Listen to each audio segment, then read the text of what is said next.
Hola chicos, buenas tardes. Bueno, el día de hoy vamos a ver un poquito el tema de embriología y anatomía.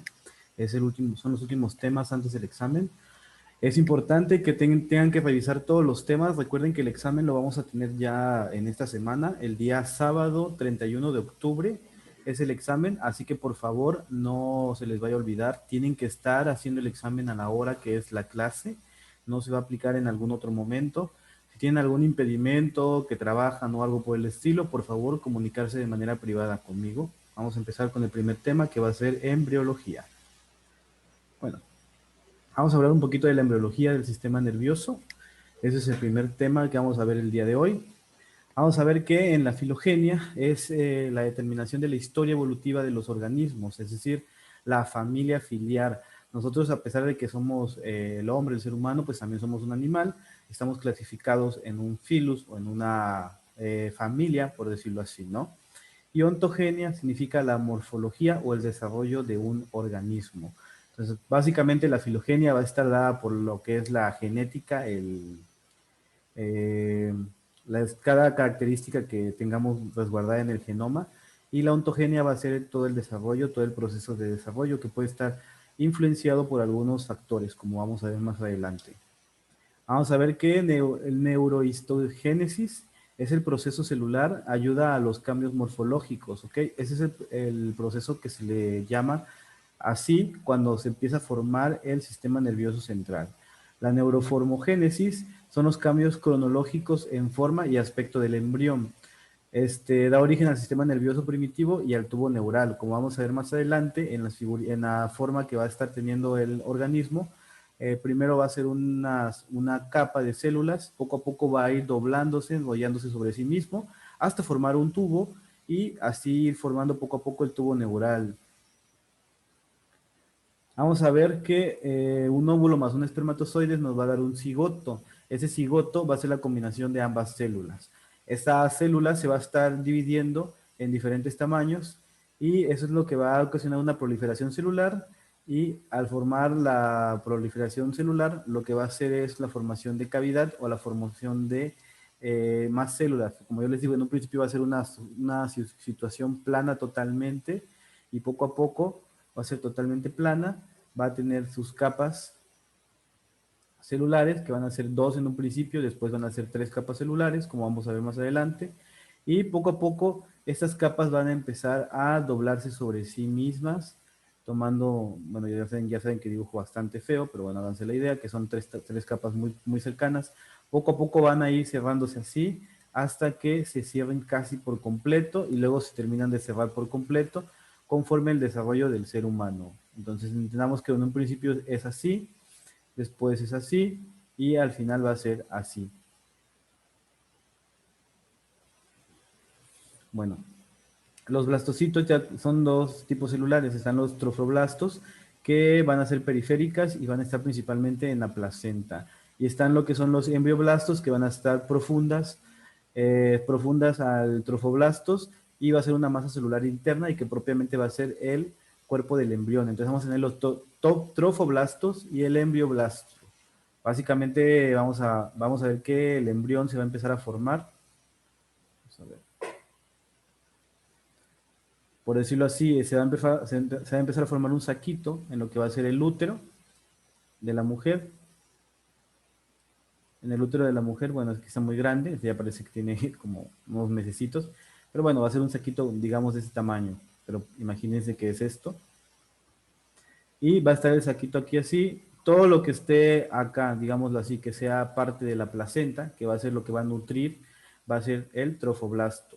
Y todo lo que esté por esta zona, que va a ser las células del bebé, que poco a poco van a empezar a tomar fórmula, eso va a ser el embrioblasto. Entonces, las células de la placenta se llaman trofoblastos, y la del embrión, embrioblastos, o la del feto, o la del bebé, como quieran verlo.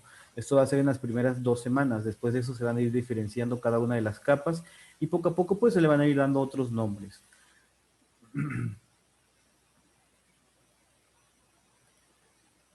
Bueno, la masa celular interna, que lo que viene siendo el cuerpo embrionario, básicamente tiene tres primeras capas germinativas, como ya les había comentado. Va a ser el ectodermo, el mesodermo y el endodermo. Y básicamente su nombre viene, digamos de esta forma, el ectodermo va a ser la capa más superior, que sería esta, el mesodermo va a ser la capa de en medio, que sería esta, y el endodermo va a ser la capa más profunda, que sería esta, si lo queremos ver así.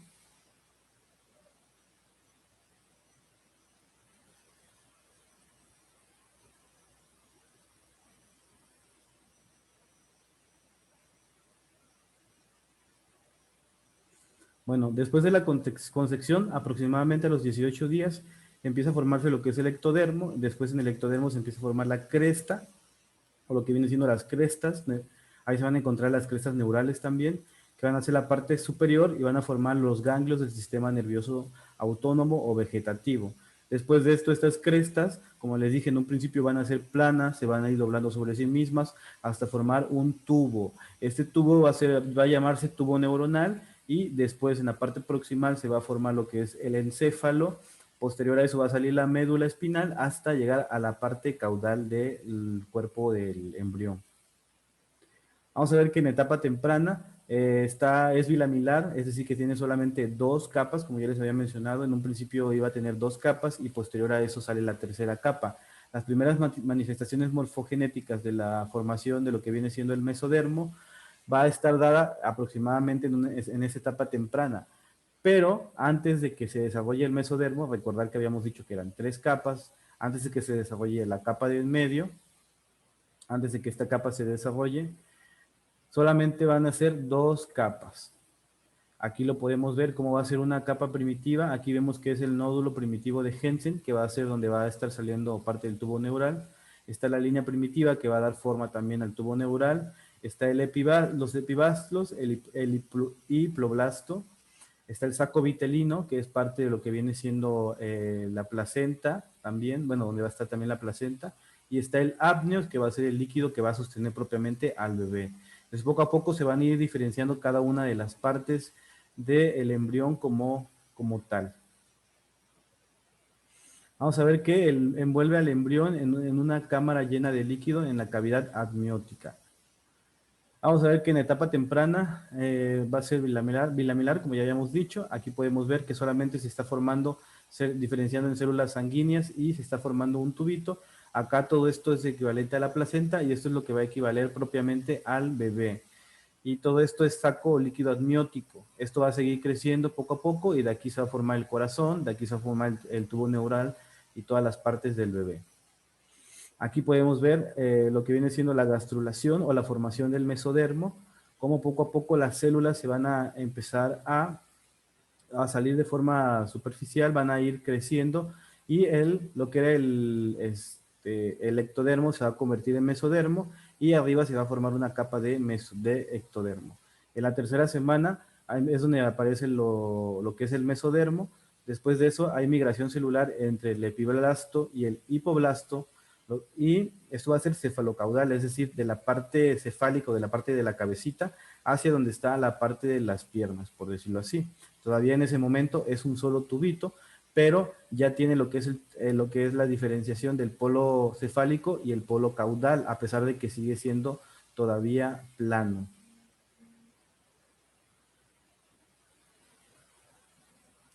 Después de esto vamos a ver que se va a formar la línea primitiva que va a desaparecer por ahí de la cuarta semana. Esto es lo que sería la línea primitiva. Vamos a tener la formación de la notocorda, que va a ser el soporte longitudinal para el cuerpo. Va a ocasionar la formación de tejidos y órganos tras formación del ectodermo del sistema nervioso. Aquí podemos ver cómo poco a poco, si se dan cuenta, en un principio era totalmente plano y después poco a poco se va a ir doblando, va a irse doblando. En ese sentido podemos ver que aquí está el ectodermo, está lo que viene siendo la placa neural que va a formar, como ya les había dicho, el tubo neural, y está la futura cresta neural. Vemos aquí cómo se va cerrando poco a poco. Aquí se empieza a formar el surco neural, que vendría siendo lo equivalente a esto. Sin embargo, todavía no está formado el tubo neural. Después de esto podemos ver que se empieza a cerrar desde el centro hacia la periferia. Se empiezan a formar lo que son los pliegues neuronales fusionados. Después de esto, ya aquí como tal, ya hay un tubo neuronal, ya hay un tubo cerrado. Aquí todavía no se está cerrando y todavía permanece lo que viene siendo la cresta neural, que va a dar prolongaciones para los nervios. Vemos cómo poco a poco se va cerrando por completo el embrión y aquí ya se forma lo que es el encéfalo, lo que va a ser la parte caudal. Vemos cómo se empieza a formar las vértebras. Poco a poco cada uno de estos va a ser el equivalente a una vértebra cervical, y por acá podemos ver el polo caudal cómo va a ser. Vamos a ver, después a los 28 días va a empezar lo que es el tubo neuronal, y después de eso vamos a tener que van a estar cámaras unidas entre sí. El tubo neuronal, como ya vimos, es esto. Cuando ya se forma totalmente, vamos a recordar que en un principio está totalmente plano. Después de que está totalmente plano, vamos a ver que se va cerrando poco a poco. Aquí se empieza a formar el tubo neuronal, y aquí, como mencionamos, a partir de los 28 días, el tubo neuronal ya está cerrado por completo. Va a tener cámaras unidas entre sí, que van a ser estas dos cámaras, que van a estar unidas entre sí por mediante el tubo neural. Y vamos a tener que va a tener los CAMs, que son factores de crecimiento o estimulación de crecimiento del sistema nervioso central, más básicamente del tubo neuronal, y esto va a estar estimulado principalmente por el consumo de ácido fólico. Por eso en las embarazadas es muy importante el consumo de ácido fólico. Vamos a ver que después se van a empezar a formar lo que son los ventrículos. Recordemos que los ventrículos son esas cavidades que van a tener líquido dentro del cerebro. O sea, ese líquido cefalorraquídeo que ayuda a amortiguar golpes, ayudar a nutrirlo, a circular algunas sustancias y nutrientes. Bueno, ahí a partir de esta edad también se va a empezar a formar. Aquí se empieza a formar lo que es el prosencéfalo, que va a tener dos ventrículos laterales, que va a ser el telencéfalo o el encéfalo terminal. El tercer ventrículo se empieza a formar en el diencéfalo, que va a ser el interencéfalo. Vamos a tener el mesencéfalo, que va a ser el encéfalo medio, y este va a tener el acueducto cerebral, y vamos a tener el romboencéfalo, que va a ser el metencéfalo o el encéfalo posterior o el encéfalo medular. Entonces este va a ser más cefálico, más hacia lo que viene siendo, si lo tomamos en consideración, está el encéfalo, sería más hacia acá, y los últimos van a ser más hacia acá. Van a dividirse prácticamente en esta porción, en la porción media y en la porción más baja. Aquí podemos ver de lo que veníamos hablando. En este caso lo vemos de esta forma, pero si lo quisiéramos ver seccionado, lo veríamos así. Está el prosencéfalo, que es la parte más cefálica. Está lo que viene siendo el mesencéfalo, que es la parte más media. Y el romboencéfalo, que es la parte más caudal, que va a estar cerca de lo que viene siendo la médula. Aquí vemos cómo poco a poco se empieza a formar el telencéfalo, el mesencéfalo y el metencéfalo. Ya se empieza a diferenciar propiamente en el tubo neuronal todas las partes que se van a estar formando. Todo esto, al final al cabo, solamente es líquido cefalorraquídeo en este momento, pero se va a ir cerrando poco a poco hasta quedar solamente lo que vienen siendo las cavidades, y se van a empezar a formar cada uno de los ganglios. Aquí vemos que se empieza a formar lo que es primero la corteza cerebral, que eso va a ser el órgano principal que se va a encargar de manejar todas las conductas del organismo. Después de eso vamos a tener los ganglios basales, vamos a ver el tálamo, ya se empieza a formar en esta estructura. Aquí está lo que es el hipotálamo, el tectum, lo que viene siendo el cerebelo, también se empieza a formar, el puente y el bulbo. Y aquí ya vemos que se conectan con la médula. Si se dan cuenta, todas esas estructuras van a quedar la mayoría dentro del cerebro o dentro del cráneo, perdón, y solamente lo que viene siendo el bulbo va a estar totalmente externo y lo que viene siendo parte del cerebelo, pero en realidad todas estas partes van a quedar dentro del cráneo del bebé. Poco a poco se van a ir encorvando hasta formar la cabeza. Como vimos aquí, esta parte que es el prosencéfalo es la parte más rostral, la parte más cefálica, que es esta parte que también va a ayudar a formar parte del rostro.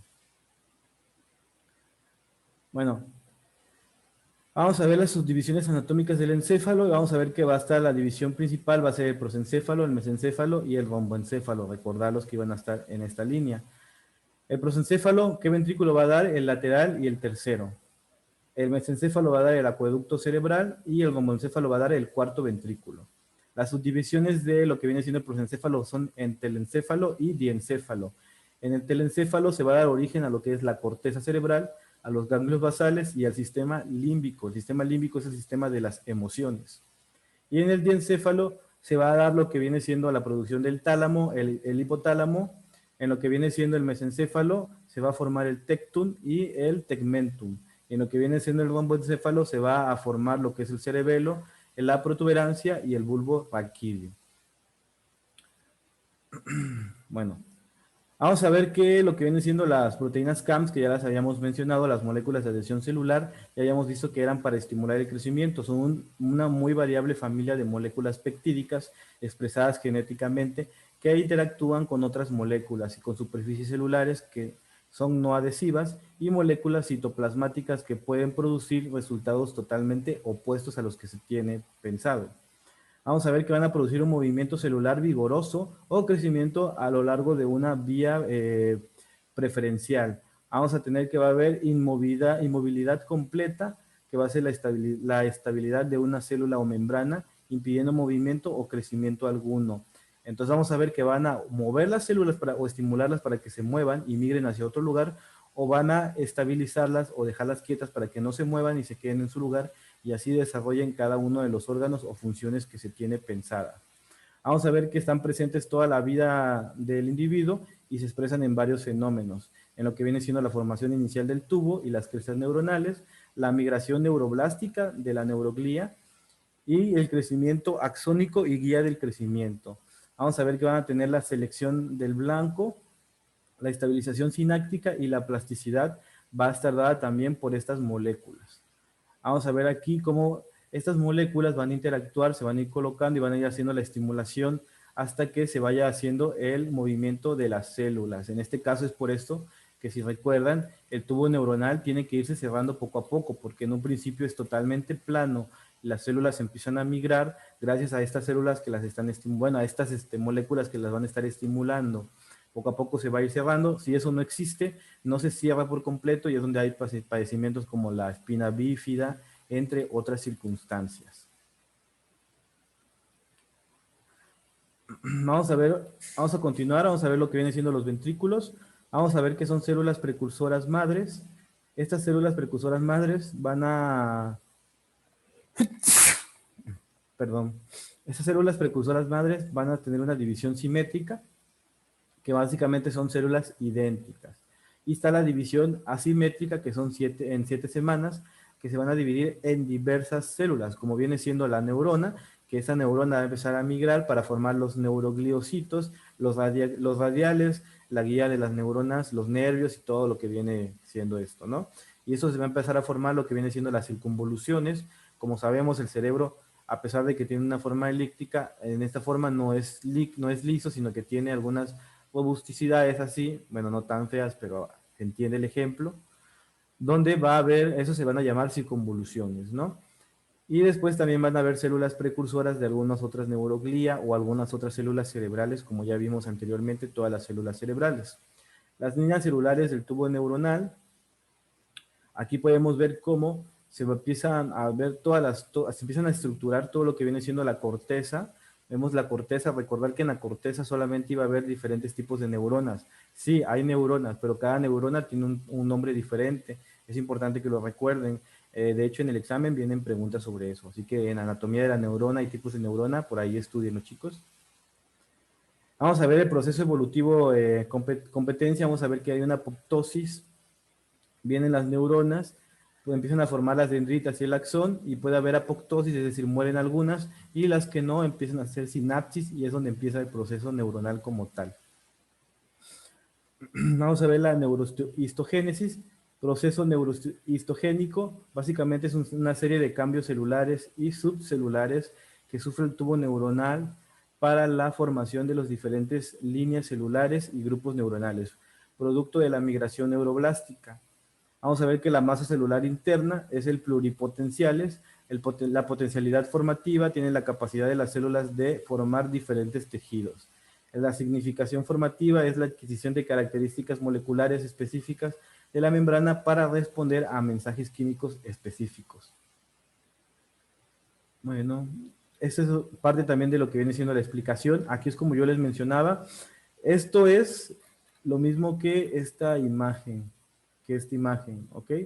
Como yo les mencionaba, básicamente poco a poco se van a empezar a formar todas las partes del cerebro y se van a ir doblando sobre sí mismos. Recuerden que las partes del tálamo y el hipotálamo terminan quedando en el centro del cerebro y se empiezan a envolver sobre sí mismo, y solamente es el bulbo y la médula lo que quedan fuera al final y al cabo. Vemos cómo se empiezan a flexionar, se empiezan a ir modificando.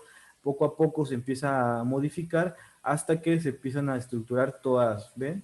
Se sigue doblando, vemos aquí como ya empieza a ver el nervio óptico, vemos está aquí el hemisferio primitivo, vemos aquí, ese es un hemisferio primitivo y aquí estaría el otro hemisferio, se empiezan a formar, cuando esto baje, esto va a quedar como el segundo hemisferio, está lo que es el mesencéfalo, el nervio óptico, que podemos verlo por aquí, que es donde va a pasar lo de la vista, al final y al cabo el nervio óptico queda hacia enfrente de la cara, esto es lo que se terminaría siendo el rostro, está la hipófisis y todas las demás estructuras. Podemos seguir viendo cómo se sigue formando. Aquí se forma lo que es el hemisferio.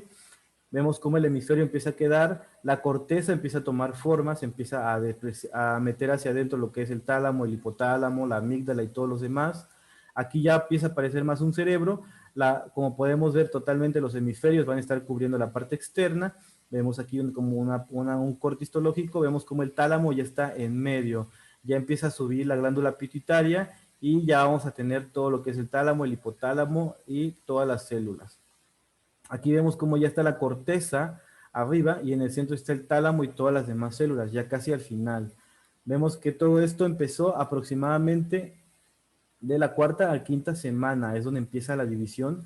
Entonces se dice que por ahí, a partir de más o menos la quinta semana, ya debería de empezar a formarse lo que es el sistema nervioso. El feto como tal todavía no tiene dolor ni nada por el estilo hasta que se alcanza a desarrollar por completo la corteza cerebral. Pero ya se empieza a formar lo que es el sistema nervioso a partir del primer mes y medio de gestación. Vemos cómo continúa aquí en la cuarta semana, siguen desarrollándose, diferenciándose las diferentes partes, pero no se doblan casi. En la sexta semana sigue por ahí todavía, pero todavía no se empieza a formar la corteza cerebral, no es hasta la séptima semana donde ya se empieza a ver los hemisferios y ya se empieza a tomar en consideración lo que viene siendo la corteza cerebral por ahí de la décima semana, que sería aproximadamente como 2 meses y medio más o menos. Es donde ya el feto va a empezar a tener dolor y puede llegar a empezar a sentir sensaciones y emociones. Bueno, eso es el tema con respecto a lo que viene siendo embriología. Les preguntaría en este momento si tienen alguna duda, pero bueno, si tienen alguna duda del tema, pueden leer. Hay un artículo en la plataforma de Classroom, por favor léanlo. De ahí saqué, solamente hay 2 preguntas de embriología en el examen. Hay solamente 2 preguntas de anatomía, puesto que no vimos los temas al 100%, no incluí muchas. La mayoría del examen está basado principalmente en qué es la neurona, los tipos de la neurona, las partes de la neurona y lo que viene siendo la estructura de la neurona, la anatomía de la neurona y la neuroglía, algunas preguntas. Lo que viene siendo sinapsis, preguntas muy básicas. Recuerden las imágenes que les estoy diciendo en clase, que esas probablemente vendrían, tienen que estudiarlas. Vamos a hacer un repaso muy rápido de anatomía. Vamos a empezar aquí. Bueno, vamos a ver. Vamos a retirar un momento, permítanme un instante. Voy a ponerle una pequeña...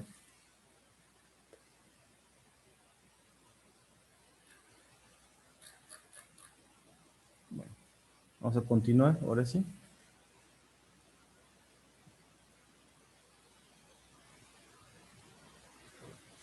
Vamos a hablar un poquito de lo que viene siendo la anatomía del sistema nervioso.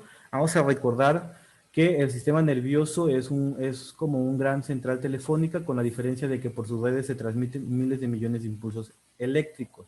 Recordar que todo es por medio de la electricidad. Ya vimos que ese impulso se genera mediante el intercambio de los iones. Lo vimos en lo que viene siendo la sinapsis eléctrica. Así que por favor den un repaso a ese capítulo, porque de ese sí vienen varias preguntas. Vamos a ver que el sistema nervioso percibe lo que son los cambios que hay en el interior y en el exterior del organismo por medio de receptores especiales. Estos cambios los capta, los interpreta, los almacena y los coordina, activando o inhibiendo la actividad de músculos, vasos sanguíneos o cualquier otra estructura corporal, con el objetivo de mantener constante lo que viene siendo la homeostasis. El sistema nervioso, vamos a recordar un poquito de lo que hay en el sistema nervioso. Vamos a ver que las células principales van a ser la neurona y lo que viene siendo la neuroglía. Recordar de la neuroglía, vienen por ahí 2 o 3 preguntas. Recuerden de la neuroglía, lo importante es saber qué tipos de neuroglía existen y cómo es que se identifica cada uno o cuál es la función de cada uno.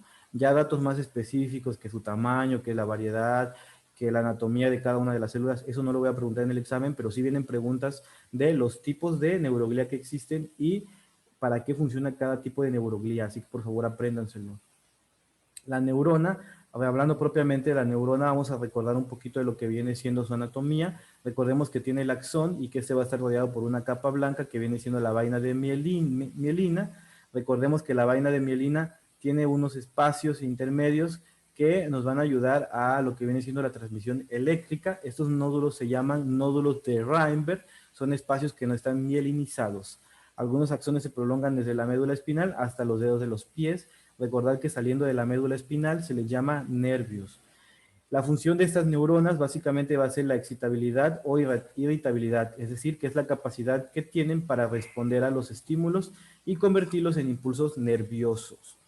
La conductibilidad es gracias a ella que el estímulo pasa de una parte de la célula a otra.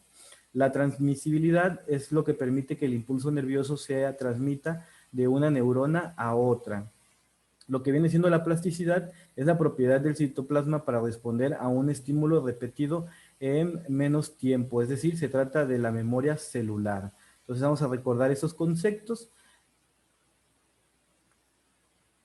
Bueno, recordando, siguiendo con la neurona, vamos a borrar aquí.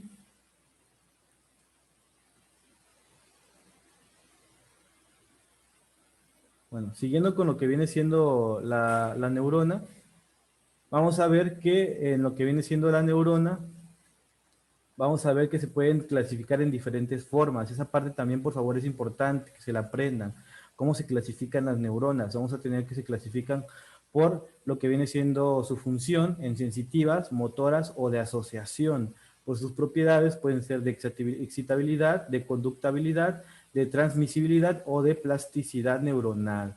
Pueden clasificarse dependiendo de si se comunican con una neurona, con varias o con poquitas, o con más de 2 o con más de 3. Pueden ser unipolares, que es decir, que una sola prolongación la divide en una rama central del axón, como vemos aquí esta imagen, unipolares.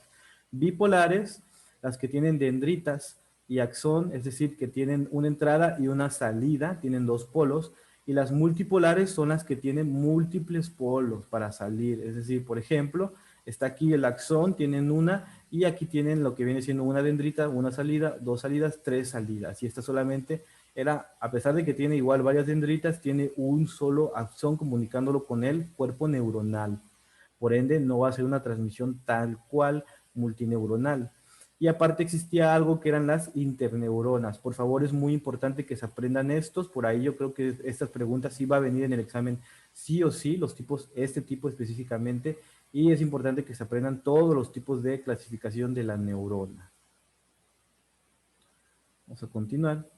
Bueno, siguiendo con lo que viene siendo la neurona, vamos a ver aquí la neurona aferente, cómo es que se encuentra, la neurona bipolar, a qué se refiere, a que tiene 2 polos, la neurona eferente, es decir, la que transmite solamente. Recordad que la neurona aferente es la que absorbe o la que sube información, y la eferente es la que lleva una acción o hace un efecto. Vamos a ver que van a ser sensitivas o aferentes. Estas se van a encontrar, por ejemplo, en lo que viene siendo la piel. Llevan los impulsos de los receptores periféricos a lo que viene siendo el sistema nervioso. Este estímulo activa lo que es la neurona sensitiva, la neurona hace una activación a la neurona de asociación y se genera una activación en la neurona motora.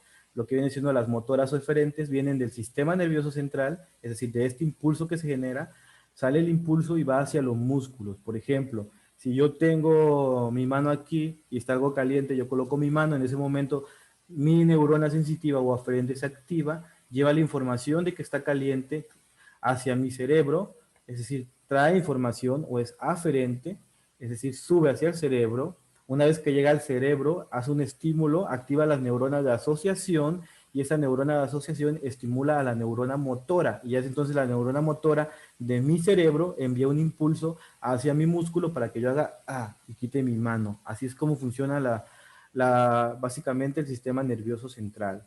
Vamos a ver la excitabilidad o irritabilidad, es la capacidad que tiene para responder a los estímulos y convertirlos en impulsos nerviosos. La conductabilidad es gracias a ella que el estímulo pasa de una parte de la neurona a otra. Permite que el impulso nervioso se transmita de una neurona a otra neurona o a otra estructura.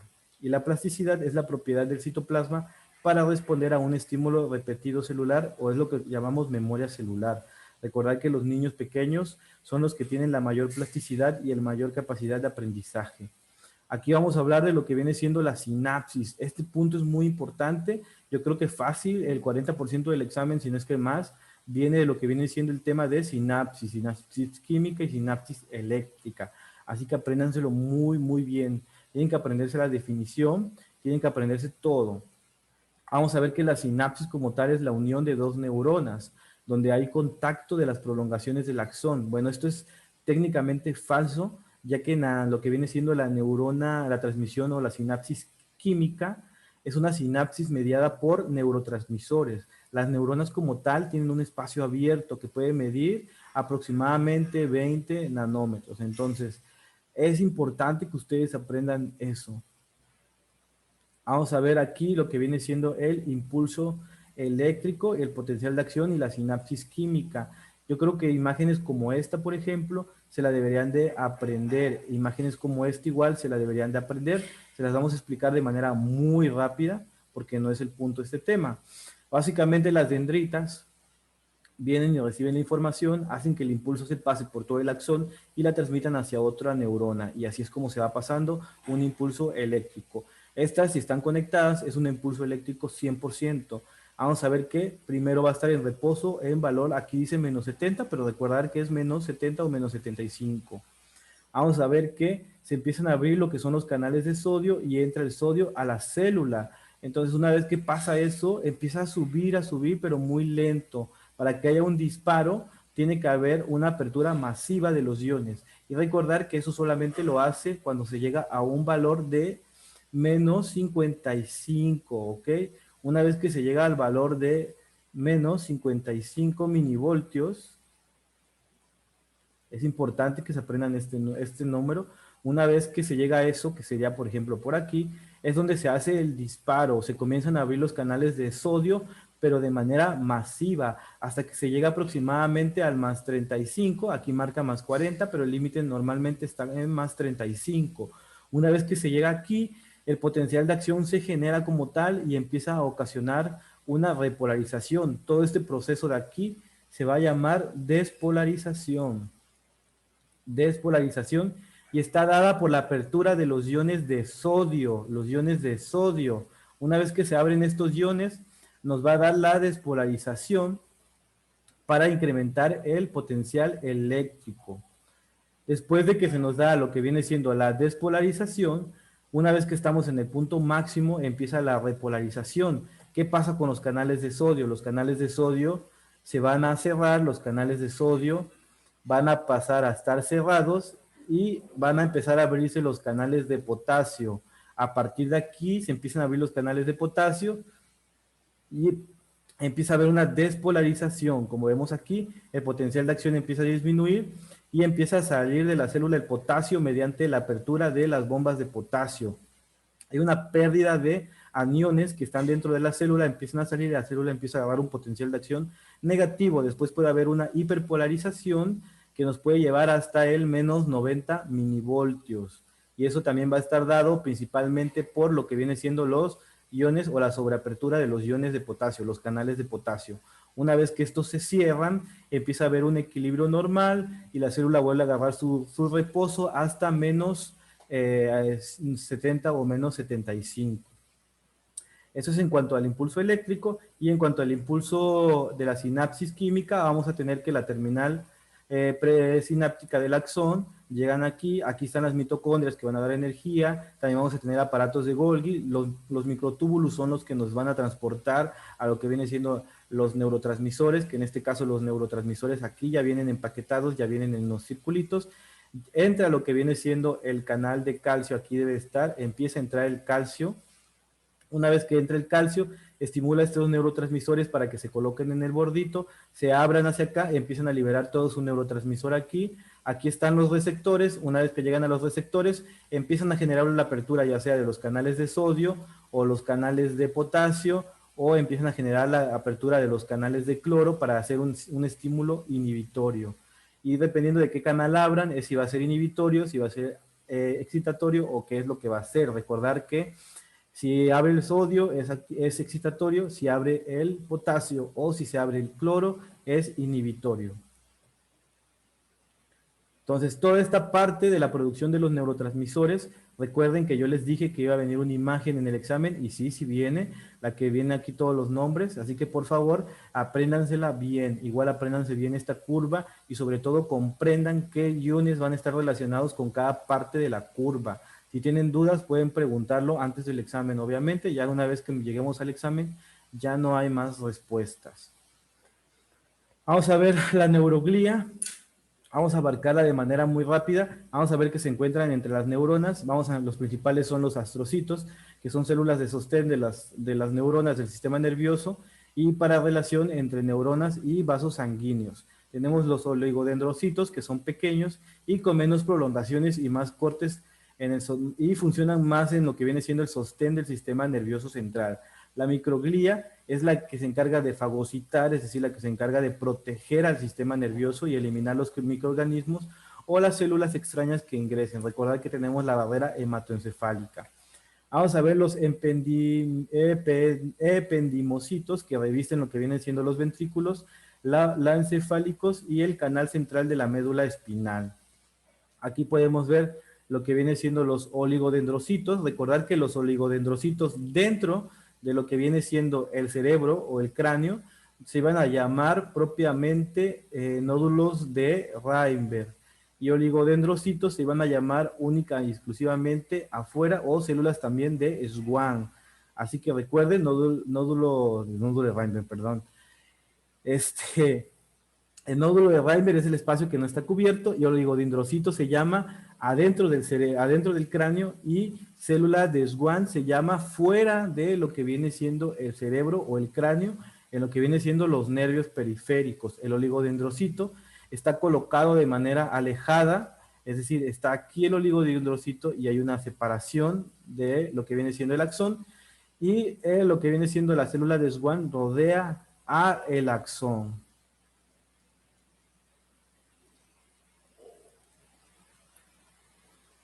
Bueno, aquí vamos a ver un poquito de lo que son los cortes. Las células nerviosas del ser humano no se reproducen.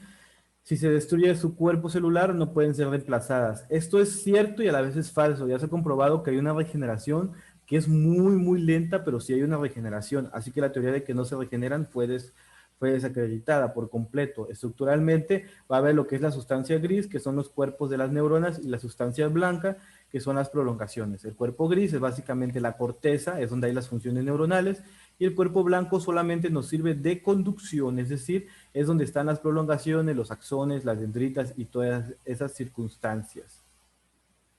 La sustancia gris dentro del sistema nervioso están los núcleos y los centros. Los núcleos regulan las funciones específicas y los centros dan origen a un nervio.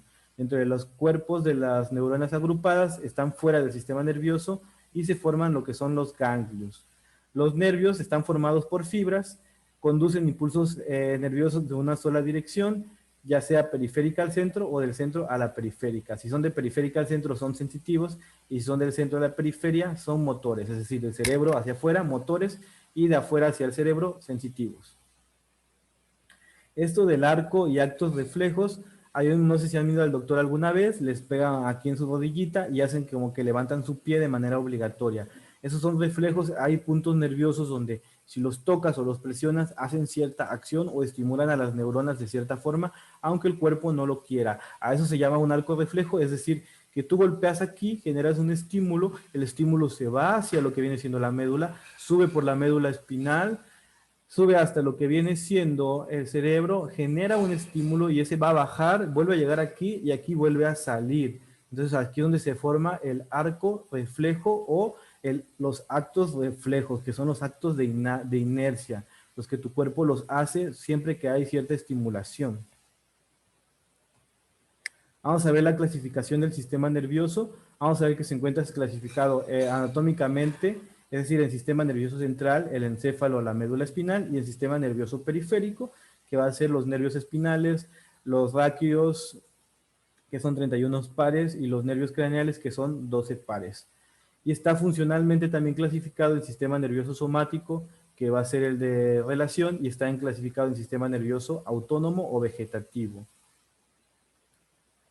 Los reflejos en los que participa la médula espinal son los reflejos de rascado, los reflejos en donde intervienen las estructuras más complejas como el tallo encefálico son, por ejemplo, el grito al quemarse. Los reflejos en los que se participa la corteza cerebral son curación de una herida. Los reflejos condicionados son el control de vaciamiento de la vejiga. Entonces podemos ver que cada una de las zonas del cerebro se va a encargar de hacer cierta acción. Entonces podemos ver aquí el cerebro más el tallo cerebral y el cerebelo más la médula espinal nos da lo que viene siendo el sistema nervioso central. Y ya que hablamos del sistema nervioso central, vamos a hablar un poquito de lo que viene siendo la médula. La médula espinal es un órgano alojado en el canal vertebral, está desde el agujero magno hasta la segunda B lumbar y se continúa hacia arriba con el encéfalo. Tiene un aspecto de cordón ligeramente aplanado con dos ensanchamientos. Está el superior, que es la salida de los nervios que van a los miembros superiores o a los brazos, aproximadamente por esta zona, se llama plexo braquial, y el inferior, que es la salida de los nervios que van a los miembros inferiores o a las piernas, que es aproximadamente por este lado. Si los dibujáramos, estarían aproximadamente saliendo por aquí los nervios, y hay por eso un ensanchamiento, y aquí hay otro que es para hacia los pies, así. Este se llama plexo braquial, y esto se va a llamar cola de caballo.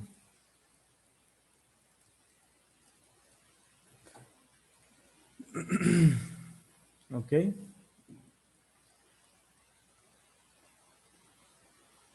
Bueno, las funciones de la médula espinal es conduce los estímulos de la periferia al encéfalo.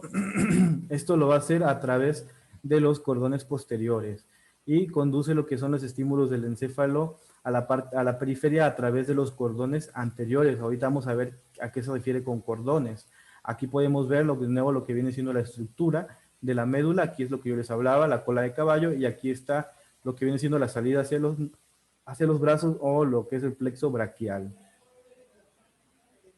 Vamos a ver entonces a lo que yo me refería. Aquí están los nervios. Vemos que ese es un nervio espinal o raquídeo y ese es un ganglio de un nervio dorsal. Podemos ver aquí que se va a estar la sustancia gris, que es esta, al revés de lo que es el cerebro, que recordemos que en el cerebro la sustancia gris estaba por fuera y la blanca por dentro. En lo que viene siendo la médula es totalmente a la inversa. La sustancia gris está hacia dentro y la sustancia blanca está en la periferia. Podemos ver que el asta posterior aquí se encuentra y podemos ver aquí están los surcos anteriores, el surco posterior, surco anterior y el asta anterior. Recordemos entonces que los cordones posteriores es de donde salen los estímulos hacia la periferia, de la periferia hacia el encéfalo. Entonces sería en esto, en el cordón posterior, aquí es donde entra hacia el cerebro y aquí es donde sale hacia la periferia. El encéfalo, bueno, en el encéfalo es la cavidad, en la cavidad craneal, arriba de la médula espinal, es propiamente lo que sería el cerebro dicho, de una manera coloquial, y vamos a tener que tiene un aspecto de masa ovoidea, constituido por el cerebro y lo que viene siendo el cerebelo, y lo que se apoya sobre el tallo cerebral, constituido por el bulbo raquídeo, el puente, el mesencéfalo, el tálamo y el hipotálamo. Sería todo esto lo que se consideraría como encéfalo, ¿ok? Todo esto, si lo hablamos de manera lógica, el cerebro solamente sería esto, pero el encéfalo es todo eso hasta esto.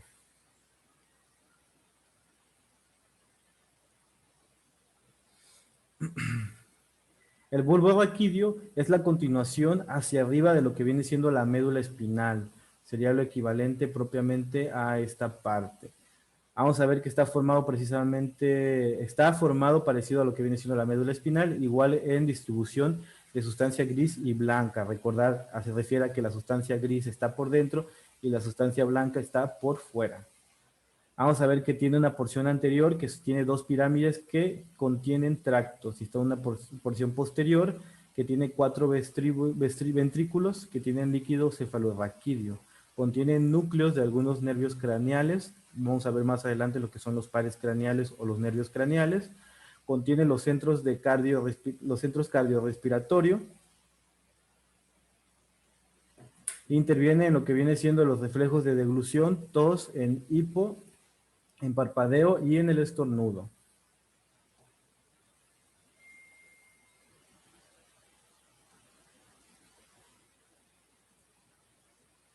El puente o protuberancia anular, vamos a ver que arriba del bulbo raquídeo y está debajo de lo que viene siendo el mesencéfalo, en esta parte, ¿ok?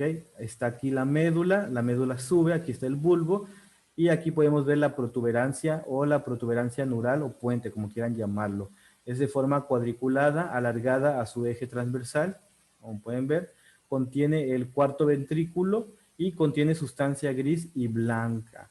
Sirve de puente entre los órganos con los que se relaciona por medio de sus fibras nerviosas.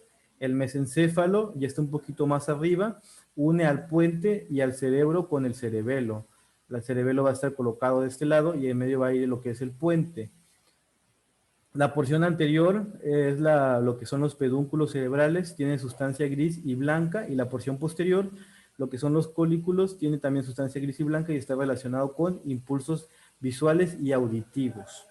En lo que viene siendo en su interior se encuentra el acueducto del cerebro que comunica el cuarto ventrículo con el tercer ventrículo. Seguimos subiendo un poquito más y ya vamos a estar, aquí estábamos acá, ¿no? Llegamos hasta esta parte, aquí es lo último que vimos que es el mesencéfalo, es en esta región, y aquí está atrás el cerebelo y arriba de este va a estar el tálamo. El tálamo va a estar arriba del mesencéfalo y los lados del tercer ventrículo y en la base del cerebelo. Del cerebro, perdón. Forma ovoidea, está formado por dos masas de sustancia gris rodeadas de sustancia blanca. Recibe los impulsos sensitivos, los selecciona y los envía al cerebro, excepto los olfatorios. Vamos a ver que en el hipotálamo está debajo de lo que viene siendo el tálamo, esta forma del piso del tercer ventrículo. Sus funciones son regular el funcionamiento del sistema nervioso autónomo vegetativo, estimular la hipófisis, controla lo que es la temperatura del cuerpo, regula el apetito, la sed, el sueño, el estado de alerta. Abajo del cerebro y atrás del tallo cerebral está de forma ovoidea, es el cerebelo, como ya lo vimos en esta imagen de acá. Es esto, correspondería a esta porción, está hacia atrás el cerebelo. Es como si fuera un cerebrito, pero un cerebrito muy chiquito.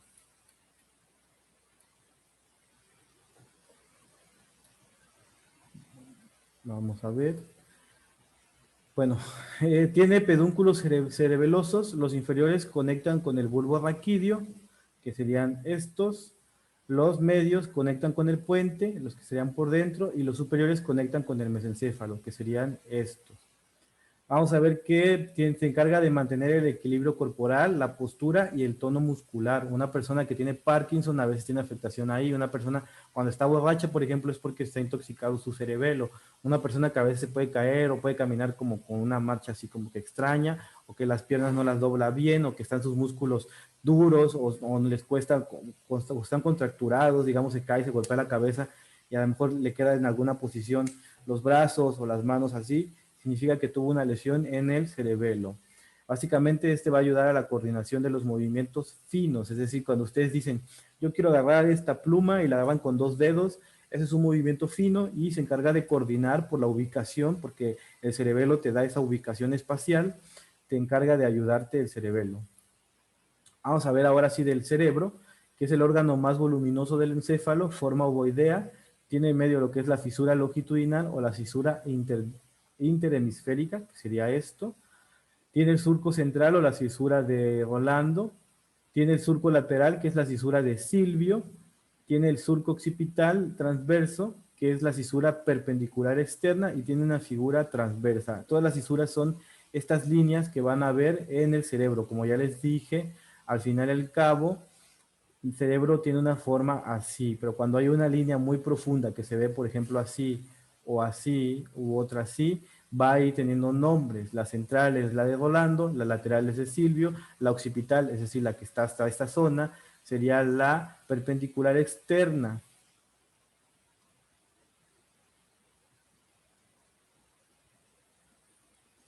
La sustancia gris forma lo que viene siendo propiamente la corteza cerebral y los núcleos ubicados entre la sustancia blanca.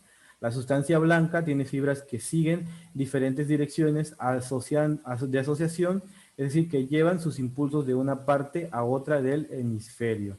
Tiene lo que son los comisurales, que es decir, que llevan impulsos de un hemisferio a otro. La proyección, es decir, que llevan los impulsos al tallo cerebral y a la médula espinal. Las meninges y líquido cerebroespinoso. Básicamente las meninges, si vemos aquí el cerebro, está el cerebro aquí y las meninges vendrían a estar colocadas en esta zona, entre el cerebro y el cráneo. Están cubriendo todo lo que viene siendo el cerebro propiamente y sirven de protección, de sostén y para filtrar todo.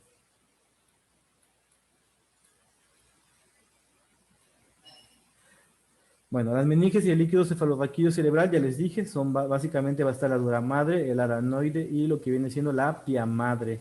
Van a estar metidas en todas las fisuras y básicamente van a ayudar a proteger, a dar sostén, a nutrir y a defender a lo que viene siendo el cerebro y a mantener el líquido cefalorraquídeo dentro de lo que viene siendo los ventrículos.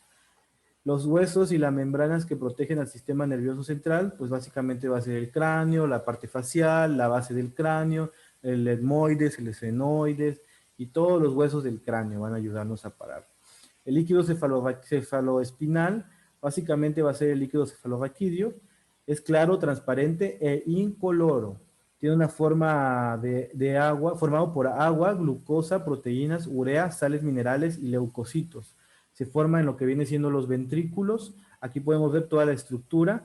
Vemos aquí los ventrículos laterales. Si los vemos desde arriba, estaríamos viendo que se encuentran aproximadamente en esta posición. Aquí los estamos viendo de manera lateral. Van hacia acá atrás. Aquí se forma lo que es el tercer ventrículo y acá el cuarto ventrículo. Si recordamos, aquí está el bulbo, aquí está el mesencéfalo, el cerebelo, la protuberancia. Por aquí debería estar el tálamo y el hipotálamo. Y así podríamos seguir describiendo todas las estructuras, ¿no? Para que se vayan haciendo una idea de dónde está todo.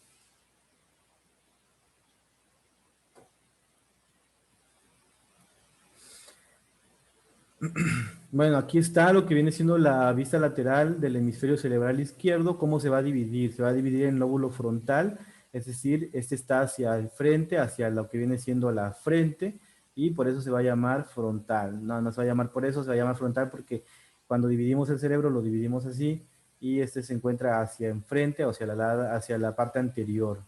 Por eso va a ser la parte frontal. El lóbulo parietal es este y se debe principalmente a que aquí está el hueso parietal, aquí está el lóbulo temporal porque aquí está el hueso temporal, el lóbulo occipital. Entonces cada hueso, aquí está el frontal y se llama lóbulo frontal. Aquí está el parietal y se llama lóbulo parietal a este, el occipital y el temporal. Cada uno de lo que son los lóbulos está determinado su nombre por el hueso que lo protege. Aquí podemos ver en el cerebro, en el cerebro están las áreas de asociación que son relacionadas con lo que viene siendo la inteligencia, la personalidad, la memoria y el juicio. Vamos a ver propiamente, aquí está lo que viene siendo la cisura central, la cisura de Rolando, que es la que hablábamos, la cisura lateral o la cisura de Silvio. Aquí está el lóbulo temporal, que podemos ver que va a estar dividido por la cisura de Silvio entre lo que viene siendo el lóbulo frontal y lo que viene siendo el lóbulo parietal. En la cisura de lo que viene siendo Rolando nos ayuda a marcar la diferencia entre el lóbulo parietal y el lóbulo frontal. Y el lóbulo occipital va a estar hacia atrás. El área primitiva visual va a estar dada principalmente en el lóbulo occipital, es decir, en la parte del cráneo de atrás. En la parte de enfrente van a estar dado principalmente lo que es parte de las conductas de juicio, la parte del habla motora, o el área del habla o el área de Broca y el área primitiva auditiva van a estar dadas en la parte temporal, en la parte pegada a lo que viene siendo el oído, en la parte de las áreas sensitivas generales, es decir, el giro proscentral va a estar dado en la parte parietal superior y en la parte frontal, casi cerca del lóbulo parietal, va a encontrarse lo que son las áreas motoras primitivas y el giro precentral.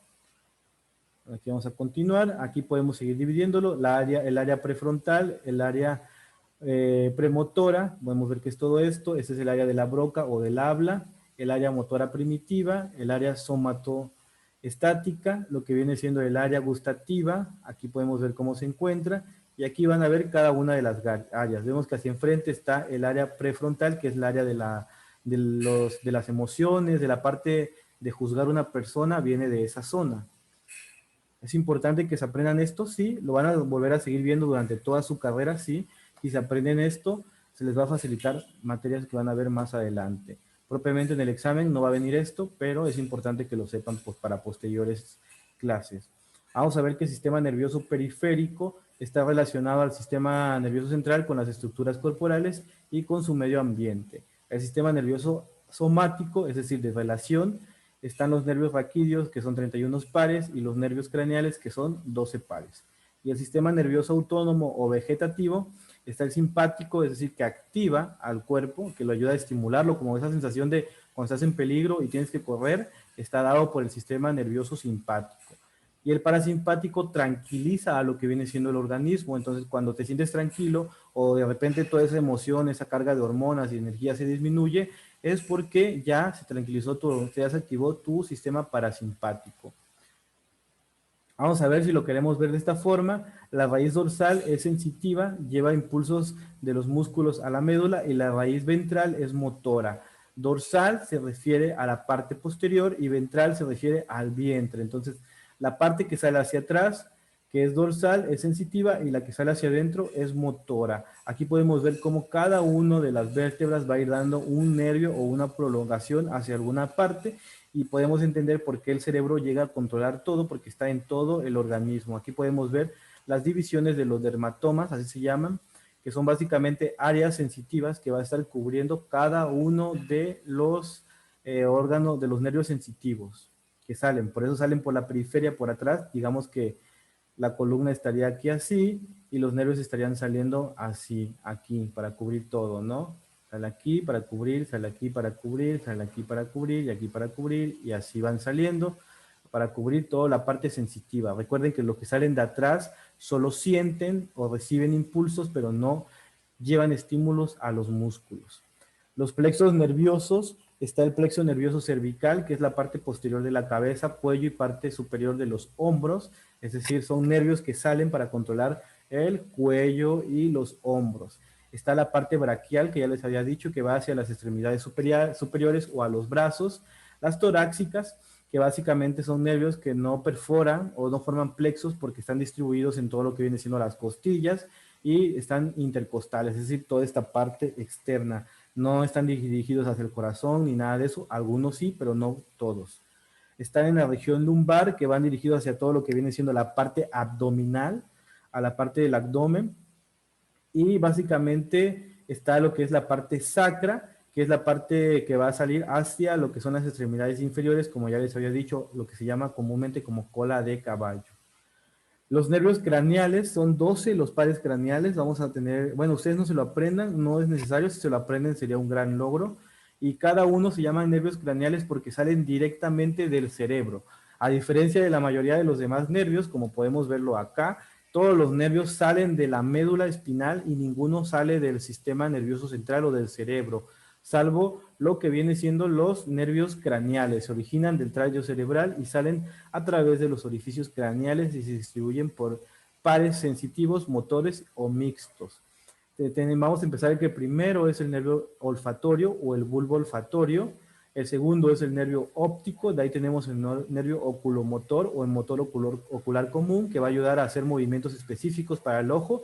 El nervio óptico lleva lo que es la visión y este controla al ojo. El bulbo olfatorio, pues básicamente es el olfato. El 4 va a ser el toclear o el patético, que básicamente va a ayudar a mover también el ojo hacia una dirección específica que es hacia abajo. El nervio trigémino nos va a ayudar con parte un poco del sabor, pero principalmente con el control de los músculos faciales. Cuando hay una parálisis facial, principalmente va a estar intervenida por el nervio trigémino.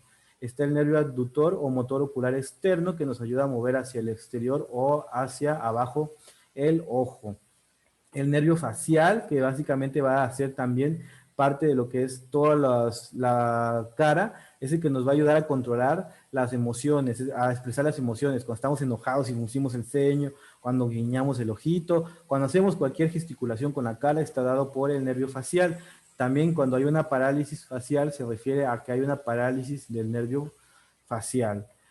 El nervio vestibulococlear o auditivo es el octavo. El noveno, pues auditivo básicamente que de la audición, de lo que oímos, se encarga. El nervio glosofaringio se encarga de sentir lo que viene siendo los sabores, principalmente se va a encargar de la parte posterior de los sabores y del movimiento de la lengua. El nervio vago se va a encargar también de los reflejos, ese sensitivo totalmente baja a lo que viene siendo hacia la garganta y llega hasta el estómago y nos va a ayudar a recibir los estímulos de náuseas, de asco, de satisfacción, de hambre y todos esos estímulos. El nervio accesorio o espinal nos va a ayudar a controlar principalmente las partes del cuello, el cráneo y a mover la cabeza. Vamos a tener también lo que viene siendo, de aquí solamente me faltaría pues ya son todos, creo. Sí, ya son todos. Bueno, aquí está lo que viene siendo la base del cráneo. Podemos ver cómo está el agujero óptico. Ese es un huesito que se llama esenoides. Aquí estaría lo que vendría siendo el hueso etmoides. Estos serían los frontales. Estos serían los huesos temporales, los huesos parietales. Acá atrás el hueso occipital.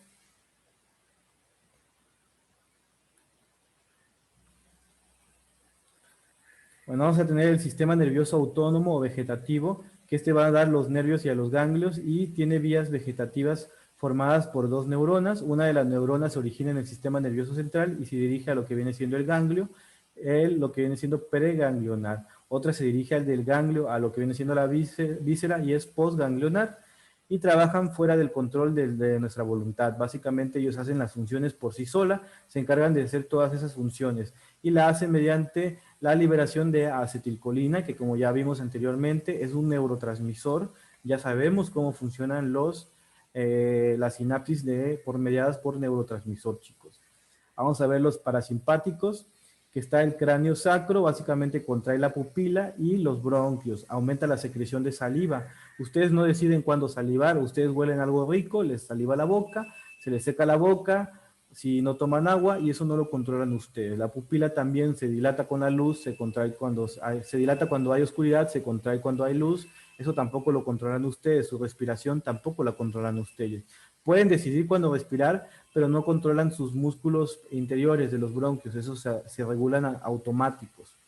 Disminuye la frecuencia cardíaca, pueden disminuir ustedes la frecuencia cardíaca, pero si se tranquilizan, se quedan quietos y así. Sin embargo, ustedes no le pueden dar una orden a su corazón de que disminuya la frecuencia cardíaca. Reduce lo que es la frecuencia de las contracciones del corazón y aumenta los movimientos del estómago y los intestinos. El simpático toracolumbar básicamente va a ayudar a la dilatación de lo que son la pupila y los bronquios, es decir, es contrario a estos, y estimula las glándulas sudoríparas. Este aumentaba la secreción de saliva y este incrementa la sudoración. Este disminuía la frecuencia cardíaca y este aumenta la frecuencia cardíaca y produce vasoconstricción, es decir, cierra lo que viene siendo las arterias y las venas, las contrae, las disminuye de tamaño, bueno, de diámetro. Reduce lo que es la secreción de la saliva y los jugos digestivos y reduce los movimientos del estómago y el intestino. Entonces tenemos que el cráneo sacro es un estimulador y el tórax lumbar es un nervio totalmente para disminuir o para evitar acciones. Es parasimpático cuando es estimulador y simpático cuando no estimula. Y aquí podemos ver las afecciones. El sistema parasimpático va a ayudar a controlar todas estas funciones y el sistema simpático va a ayudar a bloquearlas todas. Son similares pero opuestas. Y todo esto, vamos a dejar hasta aquí un momento. Si la quieren leer, le ponen pausa al video, lo pueden leer. Vamos a quitar por aquí que no se vea nada. Ahí pueden ver los nombres y aquí otra vez nos quedamos unos instantes. Si lo quieren ver, lo pueden ver. Qué es lo que hace cada uno para que se den una idea. Les repito de nuevo de esto, nada más van a venir 2 preguntas en el examen. Apréndanse lo muy básico y concéntrense más en la sinapsis y todo eso. Hablamos de las barreras hematoencefálicas. Básicamente estas barreras hematoencefálicas, aquí podemos ver cómo están formadas. Tenemos que van a estar rodeando a lo que viene siendo los capilares o a los vasos sanguíneos del cerebro y y nos van a ayudar a evitar que cualquier sustancia penetre al cerebro. Realmente casi ninguna sustancia va a penetrar directamente al cerebro. Tiene que pasar primero por lo que viene siendo la neuroglía. Algunas enfermedades del sistema nervioso central, bueno, las neuronas son sensibles a lo que viene siendo las variaciones de la glucosa y el oxígeno. Si se dejan de recibir sangre durante 4 minutos, pueden sufrir lesiones irreversibles, como la que viene siendo la parálisis cerebral infantil. Es uno que viene del nacimiento y tiene que ver con la falta de oxígeno a la hora de nacer. Los tumores, las meningitis, la encefalitis, la poliomielitis, que ahora ya no es tan común, los traumatismos del cráneo, es decir, golpearse en la cabeza, las embolias, que son en las personas mayores, trombosis igual, y las hemorragias cerebrales. Aquí podemos ver cómo están los órganos sensitivos, que básicamente son el gusto, el olfato, el oído, la vista y la piel. Vamos a dejar hasta aquí el tema. Si quieren que les hable más de lo que viene siendo los gustos, el olfato y todo eso, me dicen, chicos. Por favor, lean todas las unidades, pongan atención a las clases, vuelvan a verlas una y otra vez. Es importantísimo, el examen ya está a la vuelta de la esquina, en 3 días aproximadamente tienen su examen. Recuerden que tienen que estar conectados el día 31 de octubre a las 7 de la mañana en su clase. Si no, no van a poder presentar el examen en ningún otro día. Si no pueden por cuestiones laborales o por algún motivo, háblenlo antes conmigo y no se esperen hasta el mero día, porque posterior a eso no habrá prórroga para el examen. De aquí hasta el día 31, por favor, les pido que se comuniquen conmigo para que yo les haga llegar qué porcentaje tienen de su calificación y les explique cómo van para el examen final y cuánto necesitan sacar para pasar. ¿Ok? Nos estamos viendo en el examen, chicos. Tengan buena noche y muchísimas gracias por su atención.